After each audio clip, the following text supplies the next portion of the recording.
Welcome to my channel and you are watching study with Shaban. तो देखिए हम लोग ने steady flow energy equation find कर लिया था और उसकी एप्लीकेशन और डिफरेंट डिवाइसेस के लिए भी हमने study flow energy equation find कर लिया था।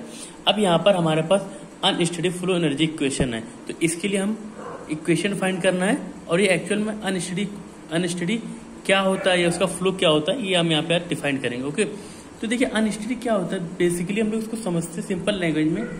जो अनस्टडी होती है, ये अनस्टडी जो होता है इसमें क्या होता है, देखिए स्टडी में हम लोग ने क्या पढ़ा था, property does not change with respect to time. But यहाँ पे अनस्टडी में क्या होता है, प्रॉपर्टीज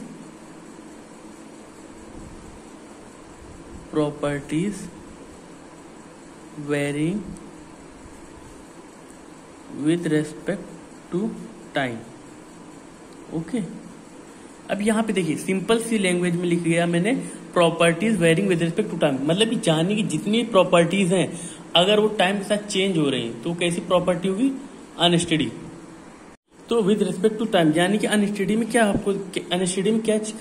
करना होता है, प्रॉपर्टी जो वेरिंग हुई विद रिस्पेक्ट टू टाइम की, मतलब टाइम के चेंजमेंट के साथ ही प्रॉपर्टीज भी वेरिड होंगी। तो अब हम लोग यहाँ पे देखिए अनस्टडी मतलब स्टडी मतलब क्या होता है, ये उसके लिए फ्लो करते हैं जो first law thermodynamically for open system है। बाकी हम लोग क्लोज सिस्टम में तो फाइंड कर लेते हैं, ओपन सिस्टम की ही प्रोसेस है। जैसे कि हम लोग देखते हैं first law of thermodynamic for a open system. Okay, देखिए अगर हम बात करें first law of open system की, तो there are two thing. Okay, one is steady flow, second one is unsteady. अगर हम बात करते हैं स्टडी फ्लो एनर्जी इक्वेशन की, तो इसमें देखिए क्या होता है, इसमें क्या होता है, mass inlet equal to mass outlet equal M. मतलब जो मास इनलेट में होगा और जो मास आउटलेट में होगा वो मास किसके इक्वल होगा, एम की। यानी कि जो मास इनलेट और मास आउटलेट होगा इक्वल होगा, यहाँ पे लॉ ऑफ कंजर्वेशन फॉलो करता है।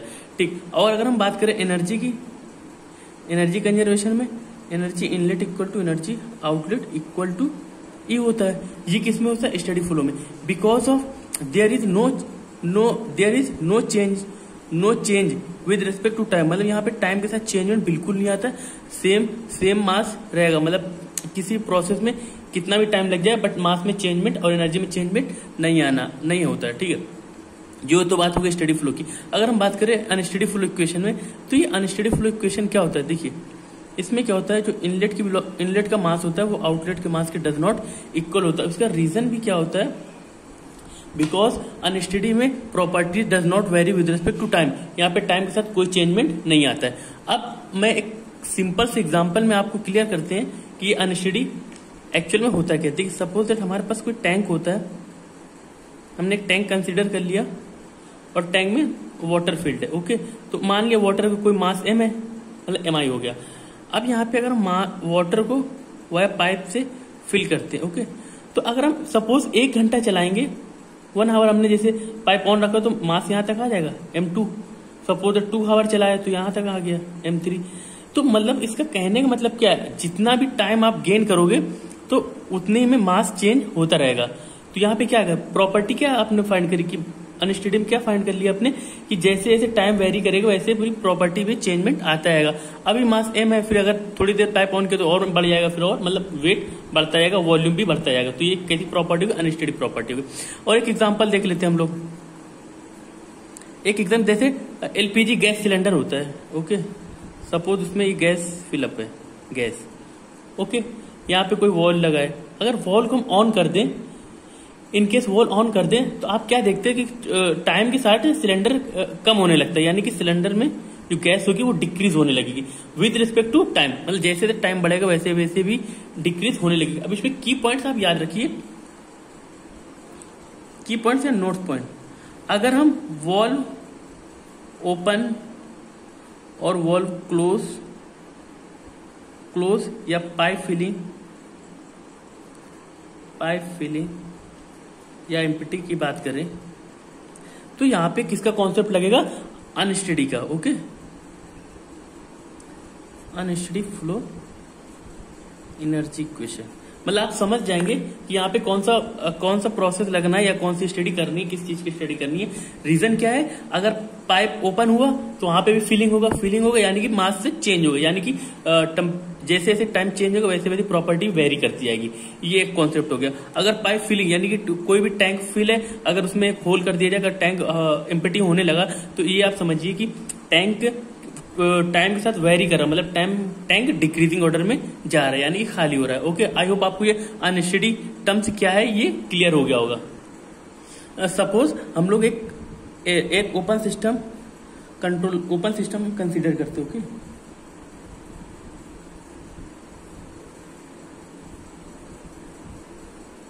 यहाँ पे एक ओपन सिस्टम कंसीडर कर लिया। अब उसमें देखते हैं क्या क्या प्रॉपर्टीज होती है। अगर हमने कोई मास इनलेट है, सपोज इनलेट मास इंटर किया, सपोज दैट इसका ये कितना केजी है, 5 केजी, तो यहाँ पे जो मास आउटलेट में आएगा वो मास मान लिया हमने 2 केजी है, तो 3 केजी मास कहाँ गया, वो एक्यूमुलेट हो गया कहाँ पे, कंट्रोल वॉल्यूम में। कितना, 3 केजी।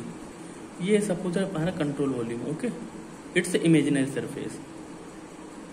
अब आपको ये चीजें समझ में आई कि मतलब हमने 5 केजी मास इंटर किया और एग्जिस्ट में कितना, 2 केजी, यानी कि 3 केजी मास एक्यूमुलेट हो गया इन अ कंट्रोल वॉल्यूम सिस्टम में। ठीक है, अब हम देखते हैं तो हमारे पास इक्वेशन क्या बनेगी, mass inlet, mass flow rate inlet equal to mass flow rate control volume plus mass flow rate exit point. ठीक है, तो मतलब अब यहाँ पे क्या आएगा, mass flow rate control volume equal to inlet minus outlet. Okay, ये हमारी कंजर्वेशन ऑफ मास की इक्वेशन आ गई, ये अनस्टडी के लिए। अगर हम स्टडी की बात करें, स्टडी में क्या होता था, मास फ्लो रेट कंजर्व रहता है, वहां पे सेम रहता है, मतलब कि M inlet equal to M outlet होता था। चलिए ये चीज हमारी क्लियर हो गई। अब अगर हम इसको मास फ्लो रेट को हम क्या लिख सकते हैं, DM control volume equal to M I M E, ये भी हो गया। अब ये सीवी क्या है, चेंज इन कंट्रोल वॉल्यूम। ये change in control volume there is property change with respect to time, मतलब ये टाइम के साथ जो भी प्रॉपर्टी चेंज हो रही है उसको क्या बोलते हैं, फ्लो रेट। ये डॉट का मीन्स क्या है, flow rate. Okay, flow rate. ये आई होप आपको ये चीजें क्लियर हो गई। अगर हम यहाँ पे बात करें एम आई डॉट, इसका मतलब क्या होता है, जो मास होगा, मास फ्लो रेट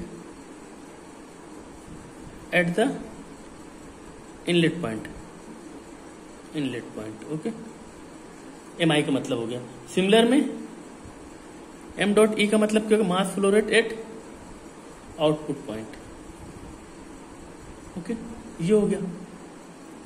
अब अगर हम मास एम की बात करते हो तो एम क्या होता है, मास अगर हम डिवाइड करते टी से तो यानी क्या है, किलोग्राम पर सेकेंड। इसको क्या पता, मास फ्लो रेट बोलते हैं, mass flow rate with respect to time, यानी मास टाइम के साथ चेंज हो रहा। तो यहाँ पे अनस्टडी का कॉन्सेप्ट अप्लाई हो जाएगा। ठीक है, अब हम कुछ चीजें देख लेते हैं अनस्टडी में, और स्टडी में क्या सिमिलर रहती है।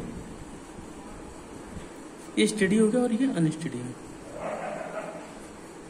ओके, अब देखिए स्टडी में क्या होता है, अगर हम लोग कंजर्वेशन ऑफ मास की बात करते हैं तो वहां पे क्या होता है, M I equal to M E. Okay, ये कॉन्सेप्ट रखता है किसके लिए, अगर कंजर्वेशन ऑफ मास की बात करते हैं। अगर हम लोग बात करते हैं अनस्टडी में क्या रहता है, कंट्रोल वॉल्यूम जितना मास एक्यूमुलेट होता है वो पर यूनिट ऑफ टाइम होता है, कितना, पर यूनिट ऑफ टाइम। जैसे कि हम लोग इसको ये भी लिखते हैं D M upon delta T, यानी कि accumulated mass per unit time in control volume equal to mass flow rate in input minus mass flow rate in output. ये हो गया mass flow rate in input and mass flow rate output. इसको क्या बोलते हैं, mass flow rate. ये हो गया कंजर्वेशन ऑफ मास की। अगर हम बात करें कंजर्वेशन ऑफ एनर्जी की तो इसको हम लोग क्या लिख सकते हैं, अगर स्टडी की बात करते हो तो E inlet equal to E outlet equal to E. ये ई के बराबर था, ये एम के बराबर था। ये कंजर्वेशन ऑफ मास हो गया, ये कंजर्वेशन ऑफ एनर्जी। अगर हम कंजर्वेशन ऑफ एनर्जी की बात करते in the terms of unsteady state में, अनस्टडी स्टेट के लिए अगर हम इसकी बात करते हैं तो हम लोग यहाँ पे क्या लिख पाएंगे, the accumulated energy per unit time in control volume equal to inlet minus outlet। ये क्वेश्चन हो गए सिमिलर। अब ये होगी क्या है, energy flow rate in inlet, energy flow rate in outlet. ये इसकी इक्वेशन हो गए। अब अगर हम बात करते हैं सिंपल सा अनस्टडी के लिए, अनस्टडी फ्लो। सिंपल सीधे हम बात किसी की बात नहीं कर रहे यहाँ पे हम लोग बात करते हैं अनस्टडी फ्लो रेट की। तो देखिए क्या अनस्टडी फ्लो रेट क्या होता है, डी वाई और कंट्रोल वॉल्यूम, मतलब change in energy at accumulate in a control volume system is equal to energy flow rate in inlet minus energy flow rate in outlet. ये हो गया। अब अगर हम लोग बात करते हैं energy accumulate per unit time in control system, control volume is equal to energy flow rate inlet minus energy flow rate outlet, इस इक्वल कितना होता है। अब अगर हम बात कर रहे थे energy inlet, energy flow rate is inlet equal to क्या होगा, एम आई, वेट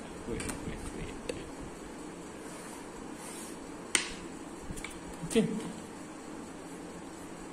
देखिए एम आई और H I plus 1/2 M I V I का square by M I G Z I plus Q. अब ये क्यू क्या है, Q हो गया हीट किसमें, अगर हीट हमने किस सिस्टम में हीट दी तो उसमें हमें वर्क डन मिलेगा, वर्क डन। ये वर्क कौन सा वर्क होगा, सॉरी ये वर्क कौन सा होगा, वर्क एक्यूमुलेटेड, मतलब कंट्रोल वॉल्यूम में जो वर्क होगा वो होगा, ये टोटल वर्क नहीं है। ओके, अब अगर हम बात करें इनलेट की, अगर flow rate, energy flow rate इन आउटलेट की बात करें तो इसमें क्या आएगा, M E H E plus 1/2 M E V E square plus M E G Z E plus work. ये वर्क है क्या, कंट्रोल वॉल्यूम का वर्क है। ओके, अब अगर हम ये दोनों इक्वेशन को यहाँ पे पुटअप कर दें, both equation putting in equation 1, then देखते क्या आता है। अब अगर हम बात करें दोनों इक्वेशन को सब्ट्रैक्ट कर दिया हमने एज कंपेयर टू इस इक्वेशन के बिहाफ पे। ओके, और अगर हम बात करते हैं तो D E by D T in control volume, ये एक्चुअल में है क्या, देखिए ये क्या है, accumulated energy in a control volume. जो एनर्जी है जो कंट्रोल वॉल्यूम में एक्यूमुलेट हुई है वो energy with respect to time की है। तो अगर हम इक्वेशन पे एक चीज फाइंड करना हो, अगर हम लोग इसमें देखिए क्या देखते हैं, सम अजम्पशन मांग लेते हैं पहले हम अजम्पशंस। ओके, फर्स्ट अजम्पशन क्या है, change in kinetic energy and change in potential energy को अगर नेग्लेक्ट कर दें। ओके, अगर हम change in kinetic energy and change in potential energy को नेग्लेक्ट करते हैं तो हमारे पास क्या फाइंड आएगा। अब इसको भी फाइंड करने के लिए हमारे पास एक ऑप्शन है बहुत अच्छा, देखिए change in internal energy with respect to time किसके इक्वल होता है, ये किसके इक्वल होता है बताइए, ये जो change in internal energy with respect to time ये किसके इक्वल हो जाएगा, change in energy with respect to time in a control volume. अब ये कैसे हुआ सब देखिए, यहाँ पे हम लोग देख लेते हैं, जो सिस्टम पे एनर्जी एब्जॉर्ब होगी वो किस फॉर्म में होगी, जो सिस्टम की कंट्रोल वॉल्यूम, जो system absorb energy flow rate इन कंट्रोल वॉल्यूम ये किसके इक्वल होती है, माइक्रोस्कोपिक प्लस माइक्रो। ओके, अब माइक्रो में कौन कौन सी आती है, kinetic energy plus potential energy plus, अगर माइक्रो की बात करें इसमें क्या आता है, चेंज इन इंटरनल एनर्जी। अगर हम बात करें change in kinetic energy and change in potential energy को जीरो कर दें, यानी कि नेग्लेक्ट कर दें, तो यहाँ पे क्या आएगा, change in internal energy in control volume is equal to क्या आएगा, टी यू, यानी कि इंटरनल एनर्जी। तो सिमिलर वे में हम यहाँ पे क्या लिख सकते हैं, change in energy with respect to time in a control volume is equal to change in internal energy with respect to time, ये हम यहाँ पे लिख सकते हैं। अब अगर हम इस इक्वेशन की बात करें यहाँ पे, तो अगर हम बात करें change in internal energy with respect to time in control volume को हम रिस्पेक्ट करते किससे रिप्लेस करते, डी यू से। Change in internal energy with respect to time in a control volume is equal to क्या हो जाएगा, D upon D T M I H I plus Q. Okay, minus D by D T M E H E plus work done in a control volume. Okay, अब यहाँ पे हम क्या करते हैं, accumulate of inlet energy in a control volume.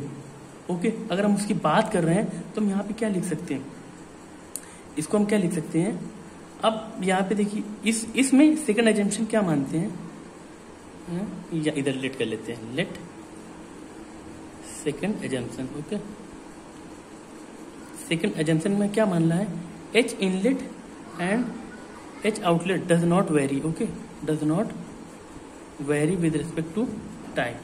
अगर इस time के साथ रिस्पेक्ट में वेरी नहीं कर रहे हैं तो हम इनको क्या लिख सकते हैं, change in internal energy at accumulated with respect to time in a control volume में एच आई को बाहर कर लेते हैं, D M I upon D T plus Q minus H E D by D T D M E. अगर हम इस form में लिखें तो हमारे पास देखिए क्या आंसर आएगा। This is final equation of unsteady state के लिए। ये हमारे पास बहुत important equation, okay, that is most important. ये हो गई। अब अगर हम बात करते हैं अनस्टेडी स्टेट के लिए हमने क्या क्या अजम्पशंस ली थी या क्या क्या कंडीशन ली थी, तो उसको भी हम एक बार इलोबरेट कर लेते हैं, एक डिटेल में समझ लेते हैं क्या क्या हम लोगों ने किया था। अगर हम बात करते हैं अनस्टेडी फ्लो के लिए,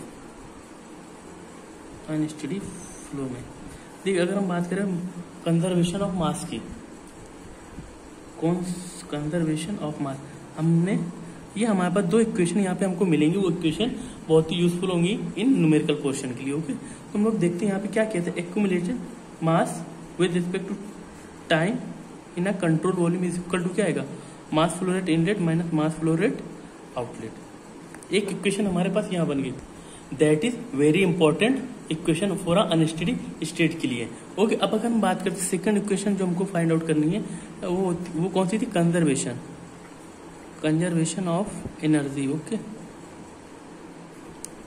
देखिए कंजर्वेशन ऑफ एनर्जी में क्या क्या फाइंड करना था, change in internal energy with respect to time in a control volume is equal to M I H I plus Q minus M E H E control volume. ये हमारे पास equation आ गई for a conservation of energy, okay, conservation of energy, that is very important.